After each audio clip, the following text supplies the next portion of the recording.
bon retour à tous pour notre après-midi de travail. On va rencontrer à présent quelqu'un qui s'intéresse à l'informatique quantique. Alors pas du côté du hard, comme c'est souvent le cas, pas du côté du soft, mais du côté de l'énergétique. Elle est vraiment une spécialiste de ce sujet. C'est Alexia Oufèvre.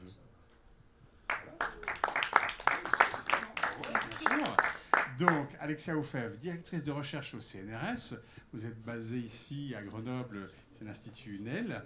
Mais vous partez à Singapour. Vous partez à Singapour en septembre dans un labo du CNRS qui s'appelle le Maju Lab. Voilà, ils ont créé un premier centre de technologie quantique là-bas à Singapour et vous allez le rejoindre. Et votre spécialité, donc, c'est effectivement l'énergétique dans le domaine de l'informatique quantique. Merci pour... Vous m'entendez? J'ai adapté les micros. Là. Merci pour l'introduction. Donc, et merci aussi pour l'invitation, parce que je suis de plus en plus familière, grâce à Vincent, de ce genre de conférences. Et j'apprends énormément de choses, notamment, effectivement, sur l'énergétique de l'information classique. Donc, tous les transparents qui ont été présentés, ça va être une fantastique base de données pour moi. Merci énormément. J'apprends beaucoup. Donc effectivement, là, je vais vous parler peut-être de quelque chose qui est totalement futuriste dans le contexte de ce qu'on a écouté ce matin, puisque c'est les ordinateurs slash bestioles du futur, les ordinateurs quantiques.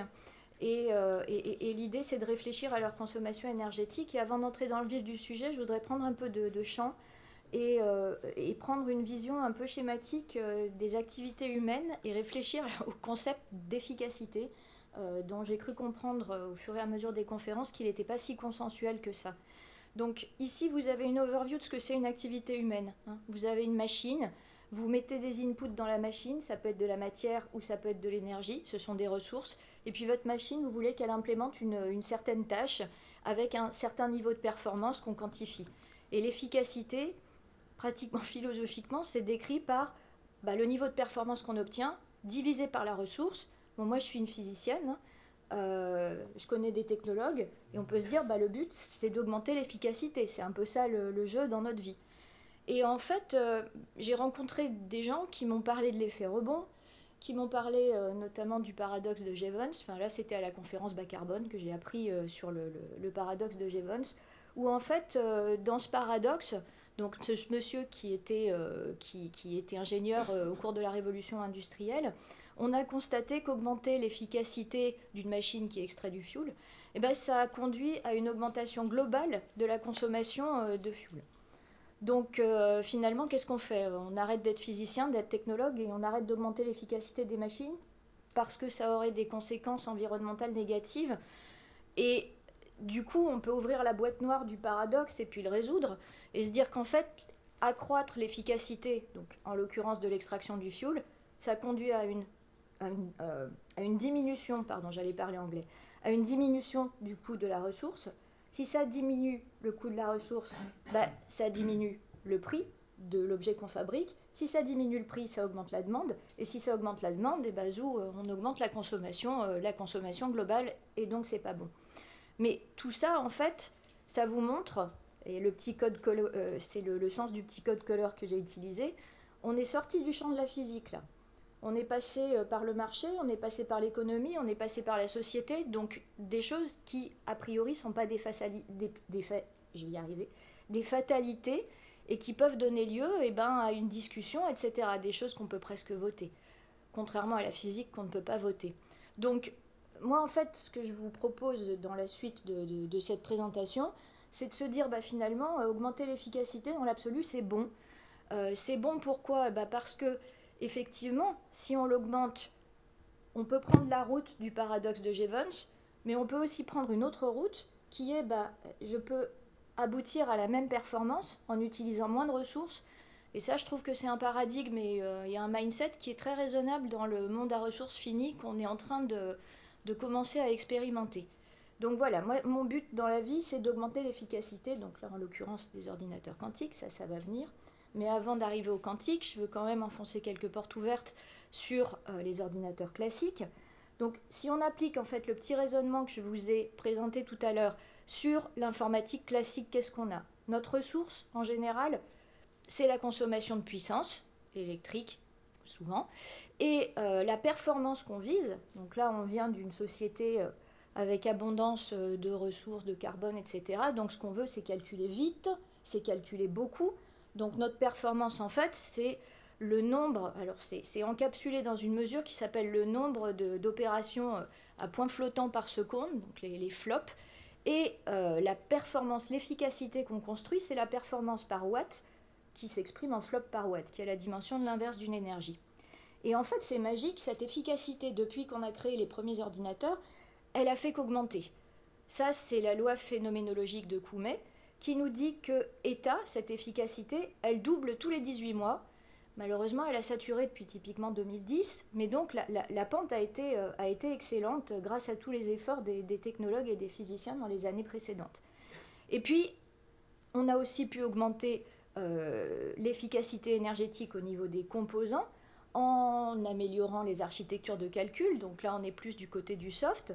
Et ce qu'on a vu, c'est que l'état de l'art maintenant pour les meilleurs supercalculateurs, c'est 40 gigaflops par watt.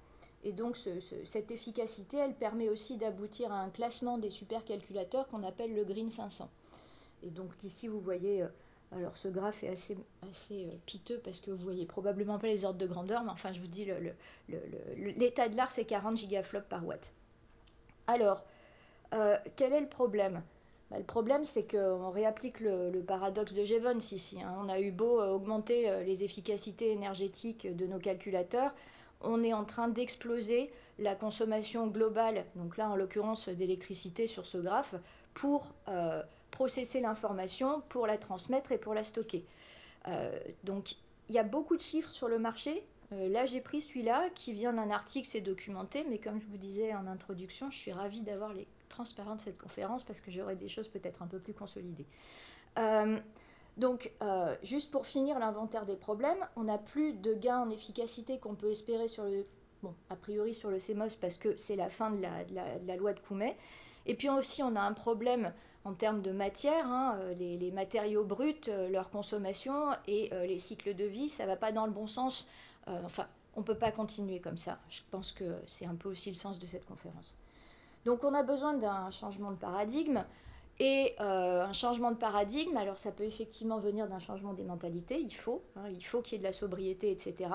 Mais aussi on peut jouer sur le côté des efficacités, et là on peut penser à des technologies alternatives, par exemple les technologies quantiques. Donc c'est de ça maintenant que je vais vous parler, une fois que le contexte est posé. Alors, quelle est la promesse de l'ordinateur quantique ? Elle est vraiment résumée dans ce graphe.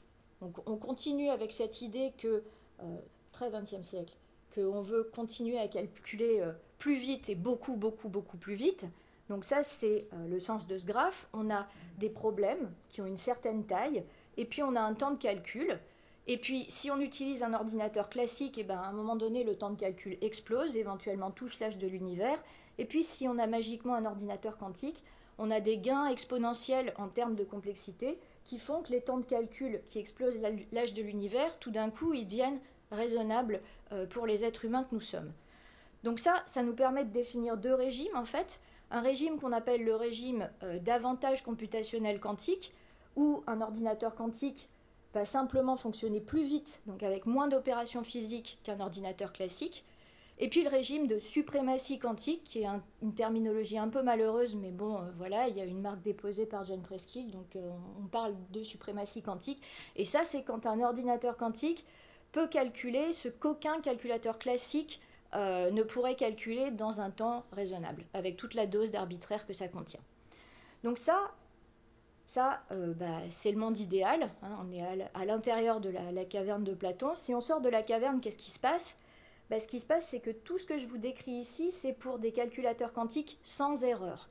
Sans erreur, ça veut dire quoi ? Ça veut dire que nos processeurs quantiques ils ne causent pas au monde extérieur. Ils sont complètement isolés dans leur boîte. Si vous êtes un peu familier de la mécanique quantique, c'est des chats de Schrödinger avant qu'on ouvre la boîte, quoi. Ils peuvent être dans des superpositions quantiques d'état.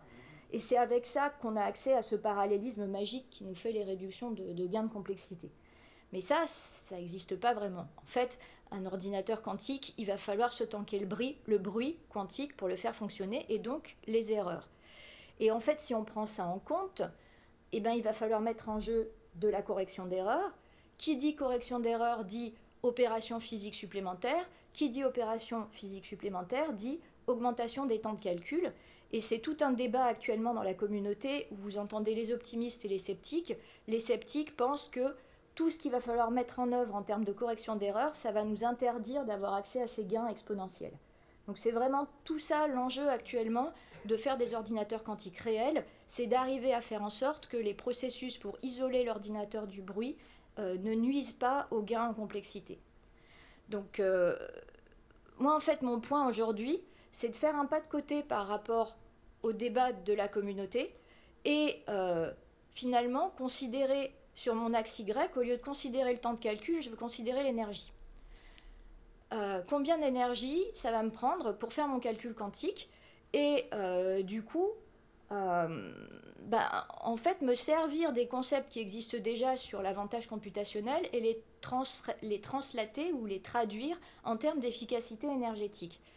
Donc on peut imaginer, ou on peut surtout se poser la question, avec les calculateurs quantiques qu'on travaille à construire, y aura-t-il un avantage quantique de nature énergétique? Donc est-ce qu'un calculateur quantique utilisera moins d'énergie qu'un ordinateur classique pour implémenter la même tâche?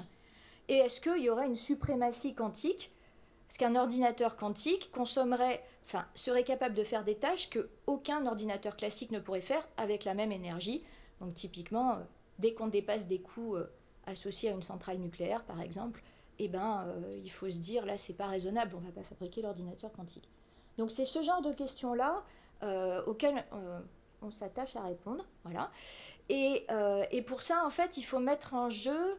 il y a ce slide-ci. Bon, juste pour vous dire, parce que c'est vrai que moi j'ai l'habitude de mon petit contexte de Deep Tech, je sais un petit peu les news sur ce qui s'est passé. C'est pas forcément le cas ici. On en est où des ordinateurs quantiques et qu'est-ce qui a vraiment été fait? Donc, je reviens un tout petit peu en arrière. Ces parties-là du slide, ces parties-là du graphe, là où on fait vraiment du calcul quantique large échelle, ça n'existe pas encore. Ça nécessiterait des milliers de qubits, voire des millions. On n'y est pas, parce qu'il faut intriquer des millions de qubits, et pour le moment, on en intrigue plutôt une centaine. Donc on est dans ce qu'on appelle l'échelle intermédiaire. C'est ça qu'on est en train de faire. Et donc, il y a eu un milestone qui a été posé par l'inévitable Google en 2019, où il y a eu une expérience de suprématie quantique qui a été réalisée avec une cinquantaine de qubits intriqués. C'était des qubits supraconducteurs. Et si on va chercher donc très très loin au fond du Supplementary Material dans leur article, on trouve une première référence à ce qui pourrait devenir un avantage quantique énergétique. Donc typiquement, ils ont fait la comparaison entre ce qu'ils ont mesuré en branchant leur cryostat, en gros, qui était de l'ordre de 25 kW, et ce qu'un ordinateur classique, donc là un supercalculateur, ils ont comparé à IBM Summit, consommerait en termes d'énergie, et ils ont trouvé à peu près 6 ordres de grandeur entre le processeur quantique et le processeur classique. Donc c'est très optimiste, c'est un très bon signal pour la communauté. Maintenant, pour rendre ça vraiment objectif, argumenté, pour comprendre les lois d'échelle, parce que là, il n'y avait que 50 qubits, mais qu'est-ce qui va se passer quand on va vraiment implémenter des algorithmes qui servent à quelque chose? Pour ça, il faut vraiment construire des concepts et s'en servir. Et pour le moment, les concepts sur le marché n'existent pas encore. Donc c'est le sens d'une ligne interdisciplinaire de recherche qu'on est en train de monter, où tout l'enjeu, donc c'est résumé dans ce papier, c'est Quantum Energy Initiative, tout l'enjeu, c'est d'arriver à mettre ensemble et à faire travailler ensemble la recherche fondamentale. Pourquoi? Parce que c'est au niveau de la recherche fondamentale qu'on est capable de modéliser les performances sur le processeur lui-même, et donc en gros c'est un système quantique avec du bruit, et on va modéliser ces performances, et d'un autre côté les mettre en contact avec ce qu'on appelle les enabling technologies, les technologies habilitantes, donc tout ce qui va être fabricant de cryostats, fabricant de fils, multiplexage, pour les photons ça serait les lasers, etc. Parce que c'est à leur niveau que les ressources macroscopiques sont décidées. Et donc, l'idée, c'est de relier la performance, d'une part, et la ressource, d'autre part, pour construire, comme je le disais au début, une efficacité énergétique. Parce qu'une efficacité énergétique, c'est la performance divisée par les ressources. Donc on a vraiment besoin de toute la ligne. Et juste pour être encore un peu plus concrète sur l'enjeu, au niveau d'un processeur quantique, on a du bruit, et puis on essaye de le contrôler. Et la performance, elle va être dictée par le niveau de contrôle sur les erreurs, niveau de contrôle sur le bruit. Donc, si je vise une certaine performance et qu'il y a trop de bruit, ce que je vais avoir envie de faire, c'est d'augmenter le contrôle. Mais si j'augmente le contrôle, vous voyez, j'arrive de l'extérieur comme un bourrin, je peux aussi introduire encore plus de bruit. Et donc, il y a des sweet spots, enfin, il y a des processus d'optimisation à mettre en place qui, encore une fois, vont requérir des inputs, à la fois des techno-habilitantes et des thermodynamiciens quantiques, des gens qui font le software quantique, des fabricants de qubits, etc. Donc, quelles sont les grandes questions et les buts d'une telle ligne? Résoudre la question de façon clean, dont je vous ai parlé au début, c'est est-ce qu'il y a vraiment un avantage quantique de nature énergétique quand les processeurs quantiques vont passer à l'échelle? Est-ce que cet avantage énergétique est différent de l'avantage computationnel et comment? Quel est le coût minimal pour faire tourner un calcul quantique, parce qu'on n'en a pas idée. On connaît les bornes fondamentales pour les moteurs, mais pour les machines quantiques, on ne les connaît pas. Et puis, c'est quoi une efficacité quantique énergétique? Comment est-ce que ça scale?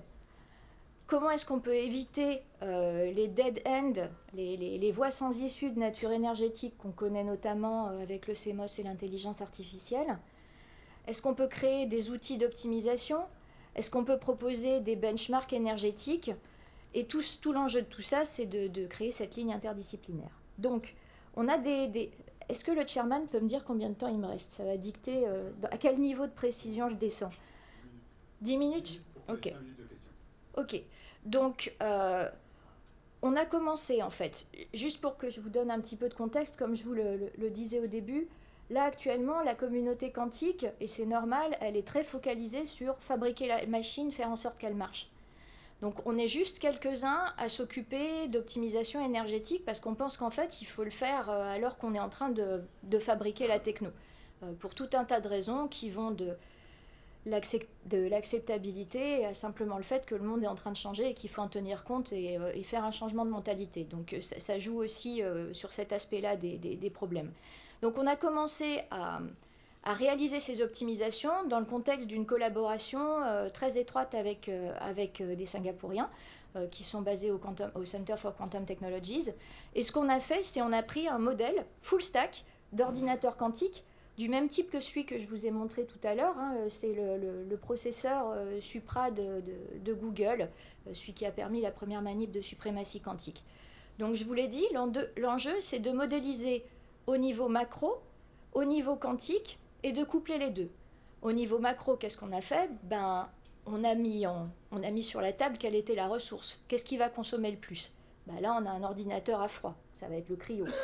On a compté la consommation cryogénique et on a aussi compté ce que va coûter l'électronique de contrôle. Parce que si vous imaginez, il va falloir peut-être des milliers, voire des millions de qubits physiques. Ces petites bestioles-là, il va falloir les driver de l'extérieur. Et ça se fait avec de l'électronique de contrôle qui est vraiment purement de l'information classique. Donc il faut la compter aussi. Donc ça, on le compte en ressources. Et puis quels sont les paramètres du modèle? C'est ce que je vous disais tout à l'heure. Le câblage, le multiplexage, les atténuateurs, les amplificateurs, tout. Donc on a fait un modèle assez complet macro. Et puis au niveau micro, ce qu'on a produit, c'est un modèle microscopique de processeur quantique avec sa correction d'erreur. Et là, juste pour pas vous affoler sur la suite de la présentation, parce que vous allez voir sortir des gigawatts. Le code correcteur d'erreur qu'on a utilisé, c'est le pire en termes de consommation de ressources. Il s'appelle le STEAN code. Et en fait, à chaque fois qu'on essaye de faire baisser le taux d'erreur, il faut une augmentation exponentielle du nombre de qubits physiques. Donc très vite, ça fait des factures en termes de nombre de qubits qui sont très grosses, et évidemment en termes énergétiques, on peut s'attendre à ce que ça suive. Pourquoi on l'a pris? parce que c'est le code le plus vieux et le mieux documenté, qui permet d'avoir des formules analytiques, qui nous permet d'étudier des comportements asymptotiques. Et en gros, là, on voulait juste poser une brique de base. Et ensuite, les gens vont pouvoir s'attaquer au problème avec des codes et des architectures qui seront un peu plus près de ce qui va se faire au niveau hardware. La performance qu'on vise, c'est le succès du calcul. Donc la méthode, c'est on prend un algorithme d'une certaine taille. Et typiquement, si vous avez un petit peu suivi ce qui se passe sur les promesses du calcul quantique, en fait, les gens, ils ont vraiment en tête l'algorithme de Shor, celui qui va permettre de casser des clés cryptographiques. Et ce qui fait la différence, c'est la taille de la clé. Les petites clés, un ordinateur classique peut les casser. Les grosses clés, on ne peut pas. Typiquement, 2048, on ne peut pas. 800, c'est difficile, mais on peut. Donc voilà. Donc on a modélisé en fait la résolution de ce genre d'algorithme, qui est un petit peu on va dire, le drapeau rouge devant les assureurs, et c'est pour ça qu'ils financent l'ordinateur quantique. Bon, et puis on impose une certaine probabilité d'erreur, ça c'est notre performance, et on a simplement minimisé la consommation énergétique en fonction des deux jeux de paramètres macro et micro.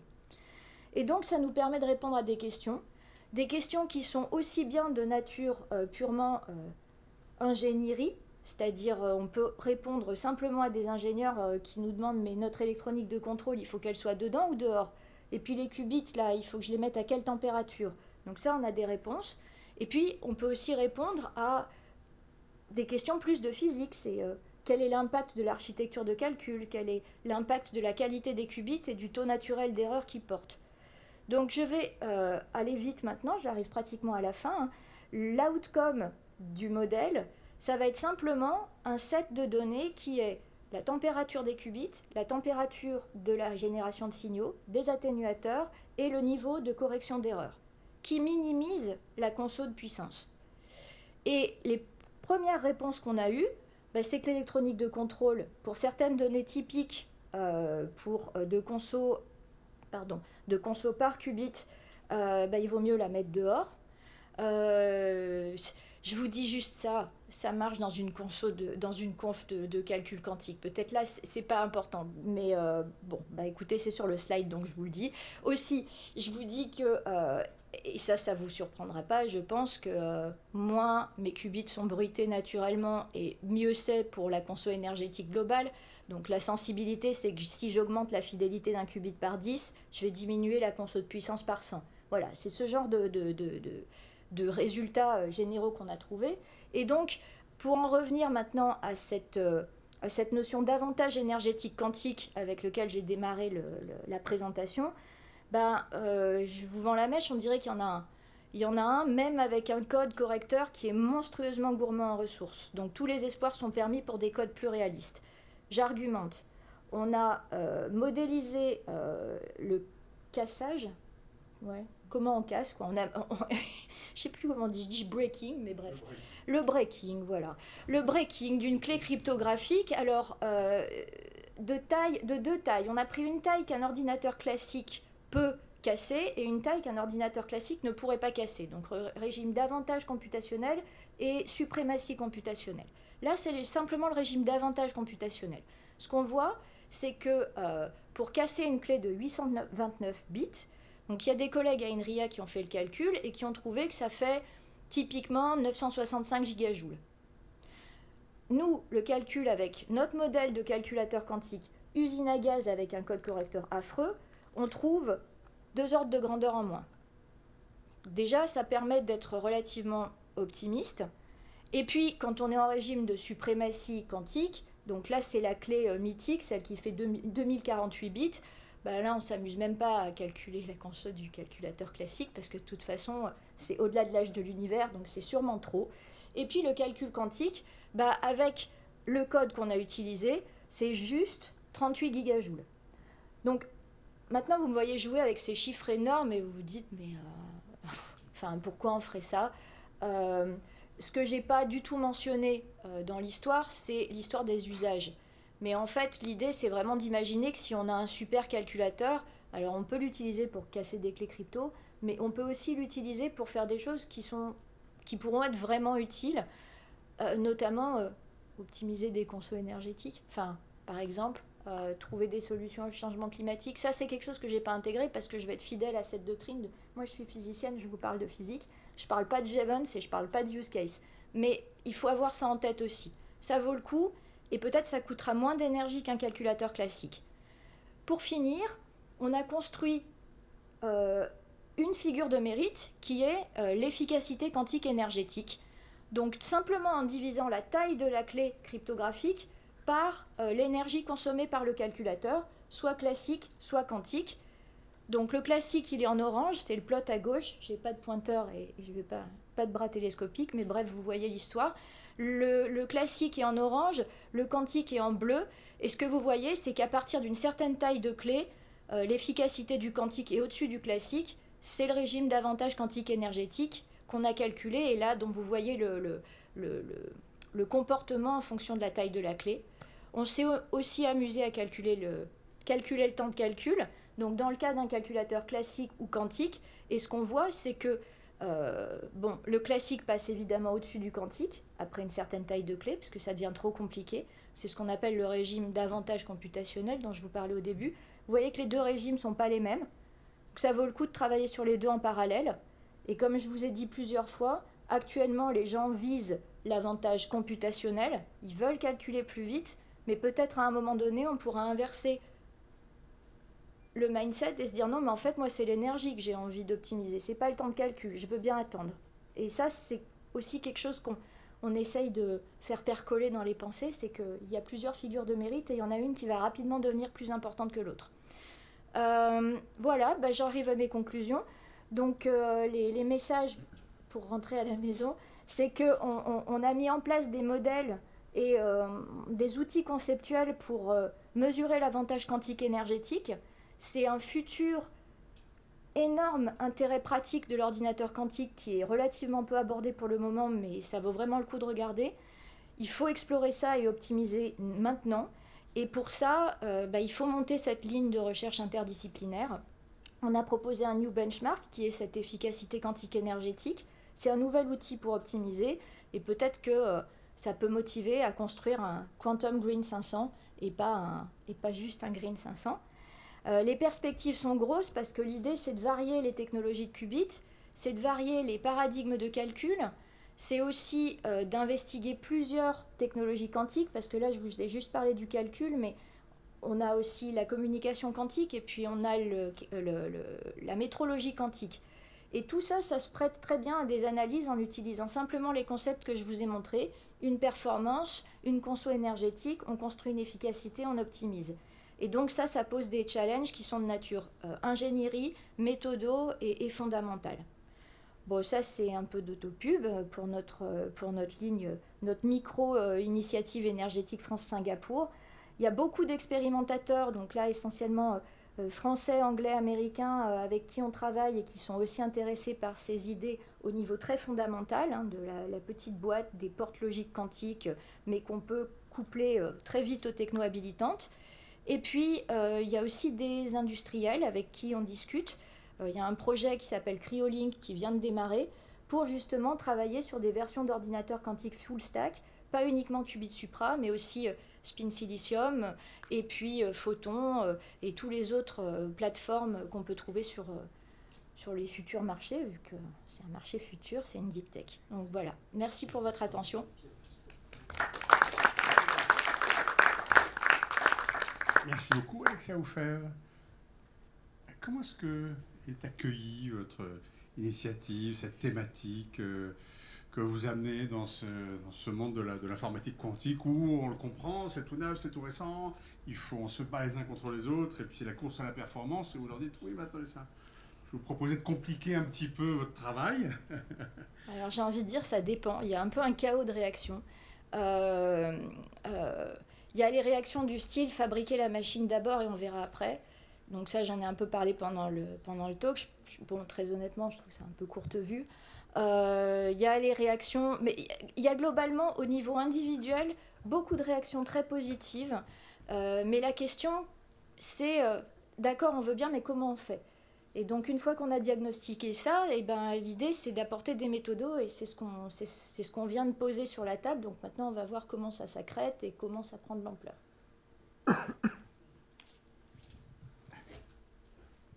merci pour cet exposé, avec un angle d'attaque qui est assez différent effectivement de ce qu'on entend d'habitude sur la performance. Donc, le jeu et l'énergie, c'est intéressant. Moi, j'ai beaucoup de questions qui sont basées sur un rapport que vient de sortir l'Académie des technologies, qui est en ligne du reste, sur 3 questions qu'on peut se poser sur le futur des matériaux pour calculer.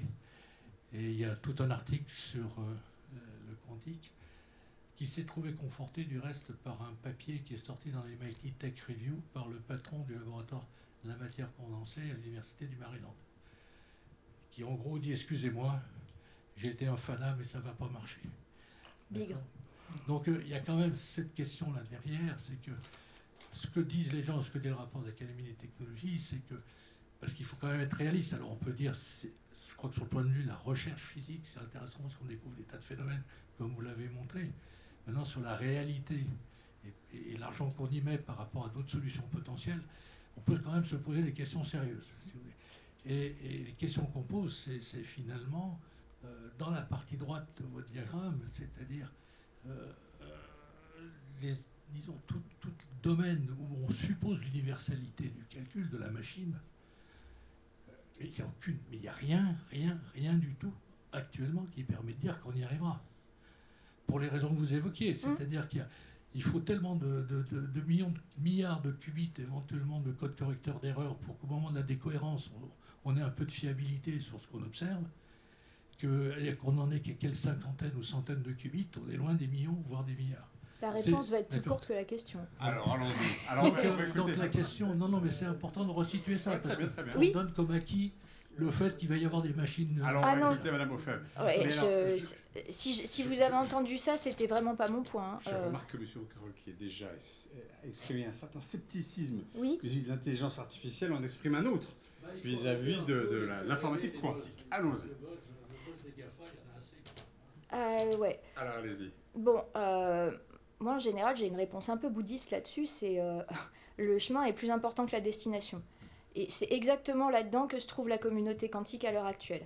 Maintenant, sur un talk de 20 minutes, effectivement, je préfère donner les gros résultats plutôt que la recherche au point où elle en est actuellement. Mais dans les slides, vous avez dû passer là où on n'est pas dans le régime de calcul quantique universel, qui s'appelle le NISQ, le Noisy Intermediate Scale Quantum Computing, où là, on peut designer... Enfin, la recherche travaille à hybrider calculateurs classiques et petits calculateurs quantiques. Et là, c'est de la recherche ouverte. On peut faire des ordinateurs hybrides. On peut... mais j'aime qu'on le rappelle, parce que le buzz est tellement fort. J'aime qu'on le rappelle, dit M. Rouquayrol. Bon, très bien. D'autres interventions, monsieur? Alors, moi, je ne connais pas du tout, donc je m'interroge sur la nature des erreurs qu'il faut corriger, et je me pose la question en tant qu'industriel en me disant, est-ce qu'il y a des applications sur lesquelles cette erreur, finalement, elle n'est pas grave? Alors, je m'explique, il y a des cas où on fait de l'optimisation, ne serait-ce que l'optimisation qu'on fait pour nos microgrids, on ne trouve pas toujours la solution optimale, on trouve une solution approchée, et ça marche quand même, et ça fait gagner de l'argent à nos clients. Donc est-ce qu'il y a des cas où cette erreur, elle ne serait pas grave, et où du coup, on se poserait moins de questions finalement pour la corriger, et où donc le coût total baisserait évidemment? Alors, j'ai envie de dire aussi, tout dépend du niveau d'erreur. En fait, ce que je viens de mentionner en réponse à Gérard Rouquayrol, c'est exactement ça. C'est NISQ, c'est cette échelle intermédiaire, Noisy Intermediate Scale Quantum Computer, et il y a noisy dedans. Ce qui veut dire, malgré le bruit, on va essayer de tirer quelque chose d'utile de cette logique un peu bizarroïde qu'est la logique quantique. Pour le moment, c'est de la recherche ouverte, et effectivement, les cas d'usage dans ce régime NISQ, ce sont des optimisations parce que c'est du calcul hybride. On va hybrider le petit processeur quantique avec des calculateurs classiques. Maintenant, si on vise l'universel, c'est pour ça que là, on met en jeu de la correction d'erreur. Là, oui, c'est très grave d'avoir une erreur. Et en fait, pour le coup, là, je vais faire une réponse de Quantum Foundations. C'est le même type d'erreur que quand on ouvre la boîte du chat de Schrödinger. La métaphore du chat de Schrödinger, c'est ce chat qui est à la fois mort et vivant, un objet macroscopique qui est à la fois mort et vivant, et c'est juste au moment où on ouvre la boîte qu'on le projette sur l'état mort ou sur l'état vivant. La promesse du calcul quantique et des gains exponentiels repose sur le même type d'histoire, c'est-à-dire notre processeur, qui contient des millions de qubits, on va le mettre dans des états où les qubits vont être dans des états macroscopiquement superposés, et c'est pour ça qu'on a nos gains en complexité. Mais dès qu'il y a quelqu'un qui va ouvrir un coin de la boîte pour regarder dans quel état est un seul qubit, c'est fini. Donc l'enjeu pour le calculateur quantique universel, il est beaucoup plus... Enfin, il n'y a pas de marge d'erreur, j'ai envie de dire. L'enjeu est beaucoup plus gros. Merci beaucoup pour Merci. votre intervention très originale sur l'énergétique, l'informatique quantique. Absolument.